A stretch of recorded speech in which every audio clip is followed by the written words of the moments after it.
Wake Up with Patti Catter. I love this show. I never miss an episode. It's the best. I turn it on and turn it up.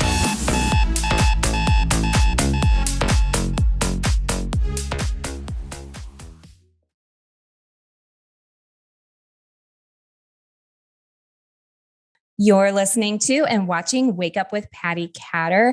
I hope everybody's doing really great. This show is sponsored by Building Homes for Heroes. Building Homes for Heroes builds homes for military veterans who were injured or became ill after 9/11 due to their combat experiences. So definitely check them out. And this morning, I have Alexis Grams on the show with me. Alexis, welcome. Thank you. I'm really happy you're here because I ran across your TikTok a while back because I was looking up like symptoms of ADD. I thought it was really funny. Those of you who really know me know that I have ADD, but I think that helps my show. It helps me be more original and unique every show. So Alexis, I just want you to tell our listeners a little bit about yourself and how you grew up. And we're going to talk a little bit about ADD today. Yeah. So my name is Alexis, like she said, and I was born in 1993. So I grew up in kind of the late 90s, 2K day and age. So I have one brother and one sister. So I'm kind of a middle child. And I'm from Minnesota. So kind of grew up in the suburbs area. So yeah, I was diagnosed with ADHD at age 10. So that's actually relatively early for girls to be diagnosed. So I'm very thankful for that. The reason why I got diagnosed was because originally my dad went in to get a diagnosis and he was about 38 at the time. I think, or 42, 38, somewhere in between. So he was very late for, being a male and, just going through life, not knowing that he had ADHD. But my mom really pushed it. She's the total opposite of my dad and I. She's very clean, organized. And she was like, we need to bring you in because there's, I've been reading this article because I think there was an article in the paper and she just kind of resonated with all of the symptoms of ADD and ADHD.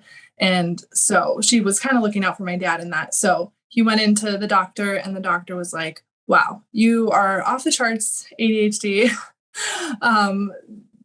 How are you doing? Like, how's your marriage? How's your organizational skills? Because this is, it's pretty substantial, like the amount of diagnostics that he resonated with. So then I was brought in shortly after in fourth grade when I was 10, like I said.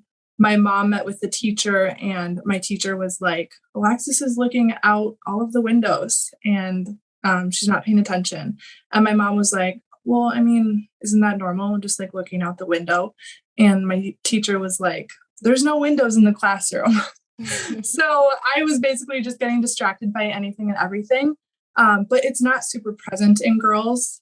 So you kind of have to look out for the nuances of ADHD in girls, which is kind of heavy distractibility, kind of daydreaming, not so much the hyperactive part is like very visible, more so in boys. So that's kind of what I've been trying to teach on my TikTok is the difference between ADHD in women and ADHD in men and how it presents itself. So, my TikToks have been very lighthearted.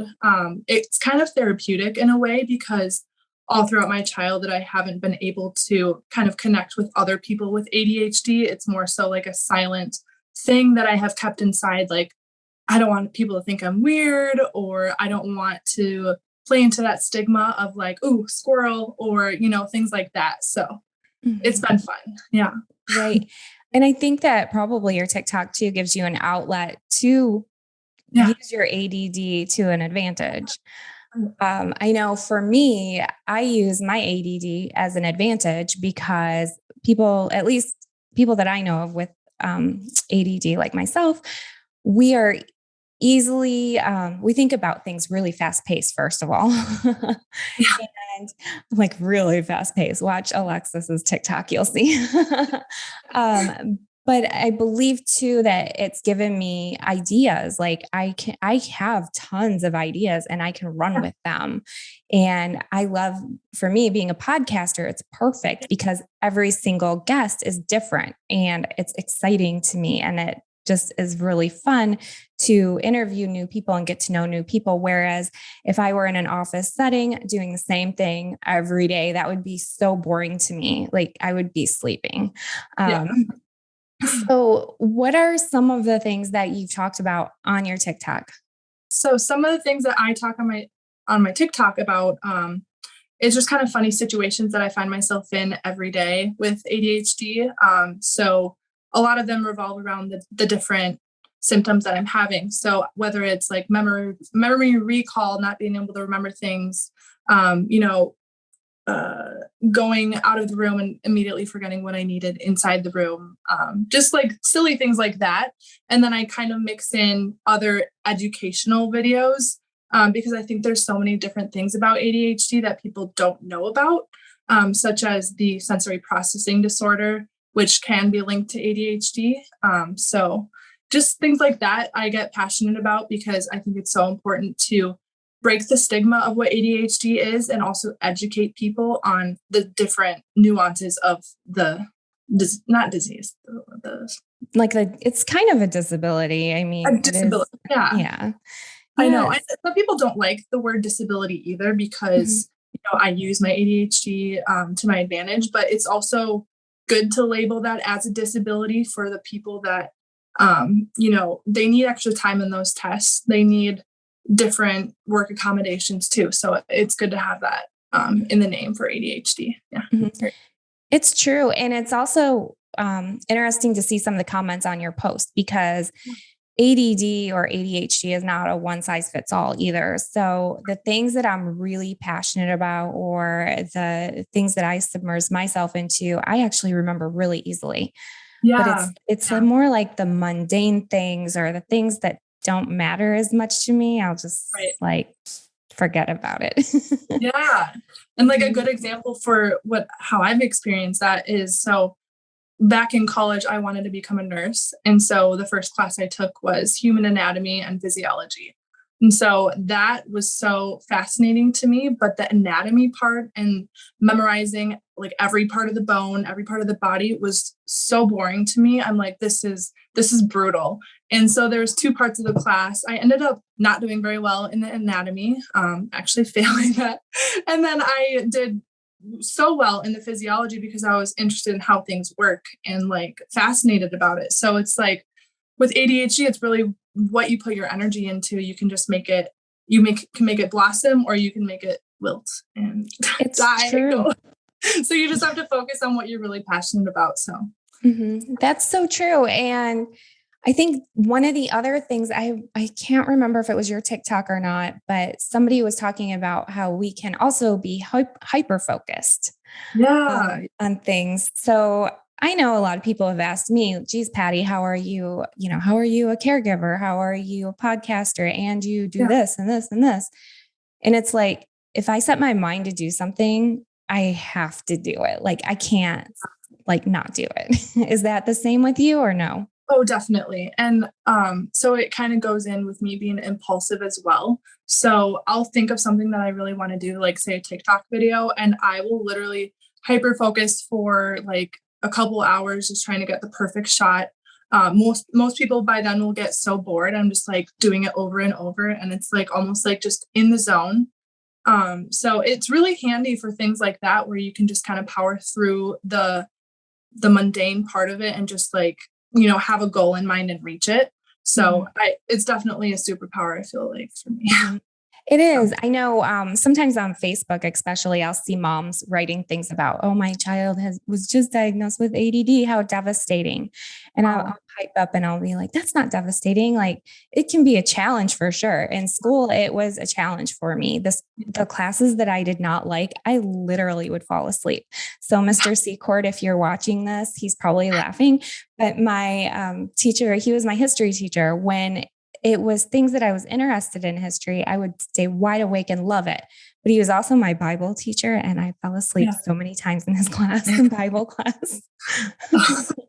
Yeah, I mean, that's so true. So, I mean, it can either, it can be a hindrance sometimes when you're in the zone and you have something else you need to do, such as like chores or work or something, and you don't want to get out of that because you're doing such a fun thing. Yeah. But it really, I use it to my advantage most of the time, but it can be hard though. I mean, it definitely can. yeah. Even you and I, it was kind of funny when we were trying to coordinate this interview because you were like, we planned the interview and then you messaged me like the week of your wedding and you were like, hey, is it possible we do this another time? It's like the week of my wedding. And I was like, you scheduled something the week of your wedding? Yes. And it made me laugh because I was like, I would do the same thing.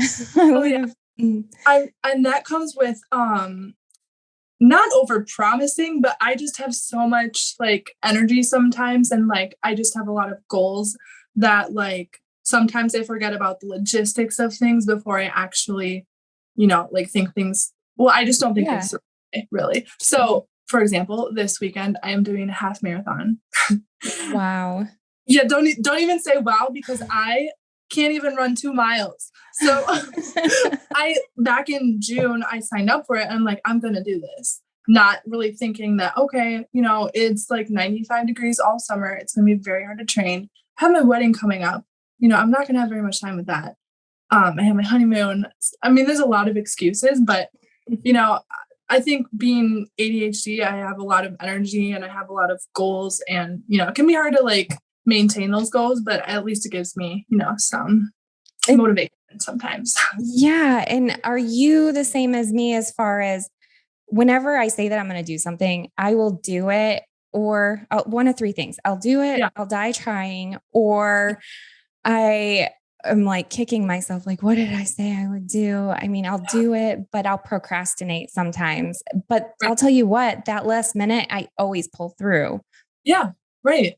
It's the pressure of trying to get it done that gives us energy. Mm-hmm. I mean, we thrive in high pressure situations. So that's just the ADHD brain. So school was, like studying was hard for me, but I would always pull through. It might be an hour before the test when I would be studying like the most, but yeah. Yeah. So did you take medication when you were a child?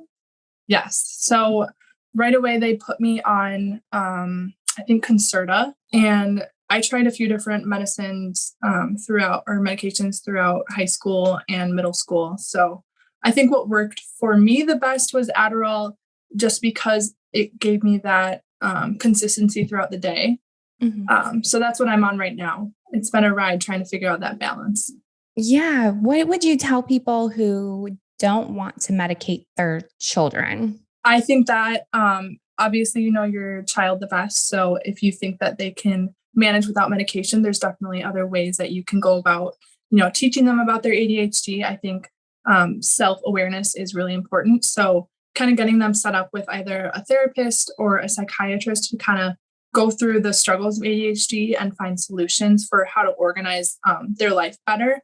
Mm-hmm. So I think just starting out with that is a really good, message to have.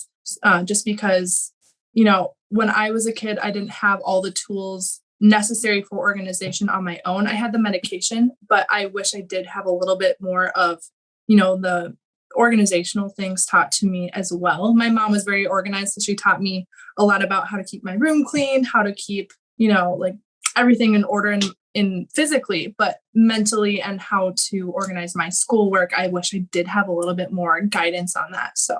Mm-hmm. For me, it's structure. Like I have to be structured, and I don't know about you, but my phone, if you look at my alarms on my phone, like there's like an alarm for everything. So I have a meeting after this and I need to leave my house, we'll say at 1:20. So I'll have my alarm set like just enough time to get me out the door or whatever it is. And I'll have reminders on my calendar. So it helps me a lot. And then making sure that I keep everything super clean. Because if I don't, then like if I don't clean one thing, all of a sudden, like I have like 50 other things starting to pile up. So if I catch myself early, I'm pretty good. Yeah, I'm the same way. And I don't know do you have an Alexa? Yes. Oh my gosh. She actually just, I know, use it too. I use her all the time. I'm like, set a timer for this. And it could be just the the stupidest thing because I'll forget about it. I'm like, take my coffee out of the microwave after I heated it up. Like, check back in 5 minutes after my tea has been like steeping or whatever. So I've learned to like cold coffee. Yeah, right. I'm like, oh, that comes from yesterday. Great. Looks all right. No. Right, heat it up again. Nah, not that bad, but No. that's funny. So where can people find you on social media? Yeah, so I'm mainly on TikTok at Lexi Plexer. That's where I have all my ADHD videos and everything. So. Mm-hmm. So I encourage you, if you're a parent out there and your child maybe has ADD or ADHD, follow Lexi. And even if you, as an adult, if you have it, go check it out, because some of it's kind of eye-opening. Because when I was watching a few of your videos, I thought, geez, I thought everybody did that. Yeah. And come to find out, we're just very unique and blessed. Yeah. Very blessed. Yeah. Oh man. All right. Well, thank you so much for being on the show. It's so fun to interview you. And this is one of my most relaxed shows that I've had in quite a while. I appreciate that. Hey, I do have one quick question for you though, because I ask all my guests this. Sure. What's one trial that you've had in your life? Obviously, I know ADD, and how did you overcome it? Yeah. So I would say, ADHD is a trial in itself. So I think just one of the aspects of having that be, like a trial and tribulation is just accepting who I am and, kind of accepting ADHD as being a part of me. And so to overcome that, you kind of just grow up, you learn that hiding and what we call masking is like trying to pretend you don't have it, trying to fit into the neurotypicals, which are the people who don't have ADHD or have any like sort of neurological disorder. So, just trying to not fit in, just accepting yourself. It has been really, eye-opening for me in terms of my self-acceptance. So, it's a process, but, you battle through it every day and you learn to unmask around people that you're comfortable with. So, and, I think that's a really great point, because for me, when I was growing up, I was diagnosed in 3rd grade. And that was like a long time ago, you guys, because I'm not even going to give my age away, but it was before the 90s. That's all I'm saying. Yeah, sure. But, when I was diagnosed with it, they did try to give me a medication, but I was so embarrassed, even in 3rd grade, that they were like that. Adults were trying to tell me that there was something quote unquote wrong with me, instead of saying like, hey, you're a little bit different. You're super unique and this is great. And here's a little something to help you out, Right. So for me, I think that, I was always embarrassed of it in third grade, all through junior high and high school. And now that I'm an adult and I'm talking to other people and even just my friends, everybody always says, oh, it's my ADD, and we'll joke. And I think probably, if I were to guess, like 80% of my friends have ADD, and I never knew that when we first met each other, So it's just something more accepted and talked about. And for you overcoming your challenges with ADD and also putting it out there, it's a huge help to you and so many other people, over 40,000 people, right? Right. Yeah. So, just, I think with TikTok, it's really helped, see that there's so many other people like me and that go through the same exact problems that I have had, either through, some of my videos about high school, they'll be like, that was the same for me, or stuff like that. So it's nice to be part of a bigger community than myself and just realize that there's other people like me too. So thank you. Well, one of the biggest reasons I wanted you on my show is because you were a perfect example of somebody overcoming trials with triumph. So thank you for being on the show, and thank you for sharing your life with the internet, because so many people can benefit from your TikToks. So thank you for that. I'm glad. Well, thank you for having me, Patti. Thank you. And thank you everybody so much for listening. You can catch my show on 17 AM FM radio stations across the United States, Amazon TV, Roku, and on your favorite podcast platform. Until next time, I'm Patti Catter, and I will see you later.